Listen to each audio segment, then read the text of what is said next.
अध्याय 1 अर्जुन विषाद योग। पहले अध्याय में युद्ध के मैदान में अर्जुन की निराशा और शोक का वर्णन है। अध्याय 2 सांख्य योग। इसमें गीता का मुख्य सार, आत्मा की अमरता और ज्ञान योग का वर्णन है। अध्याय 3 कर्म योग। बिना फल की चिंता किए अपने कर्तव्यों का पालन करने का महत्व। अध्याय 4 ज्ञान कर्म संन्यास योग। ज्ञान, कर्म और इनके बीच के अंतर का दिव्य ज्ञान।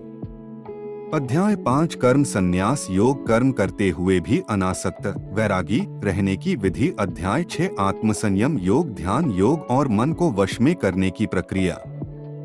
अध्याय 7 विज्ञान योग। परम सत्य, विज्ञान और ईश्वर की महिमा का ज्ञान। अध्याय 8 अक्षर ब्रह्मा योग। ब्रह्मा, अध्यात्म और अंत समय में ईश्वर प्राप्ति का मार्ग। अध्याय 9 राजविद्या राजगुह्य योग। समस्त विद्याओं के राजा और सबसे गोपनीय। अध्याय 10 ज्ञान भक्ति विभूति योग। भगवान श्री कृष्ण अपनी अलौकिक शक्तियों और ऐश्वर्य का वर्णन करते हैं। अध्याय 11 विश्वरूप दर्शन योग। अर्जुन को भगवान के विराट और सर्वव्यापी रूप के दर्शन होते हैं। अध्याय 12 भक्ति योग। भक्ति का महत्व और ईश्वर के प्रिय भक्त के गुणों का वर्णन।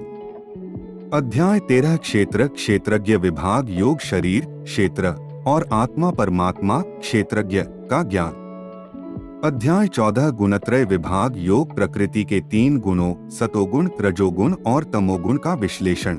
अध्याय 15 पुरुषोत्तम योग। परम सत्य, संसार रूपी वृक्ष और सर्वव्यापी पुरुषोत्तम भगवान का वर्णन। अध्याय 16 दैवासुर संपद विभाग योग। दैवीय सद्गुण और आसुरी दुर्गुण प्रवृत्तियों के लक्षण। अध्याय 17 श्रद्धात्रय विभाग योग। 3 प्रकार की श्रद्धा और सात्विक, राजसिक, तामसिक भोजन दान का भेद। अध्याय 18 मोक्ष संन्यास योग। संपूर्ण गीता का सार, जिसमें कर्म के सही त्याग, ईश्वर के प्रति पूर्ण समर्पण और मोक्ष का मार्ग बताया गया है।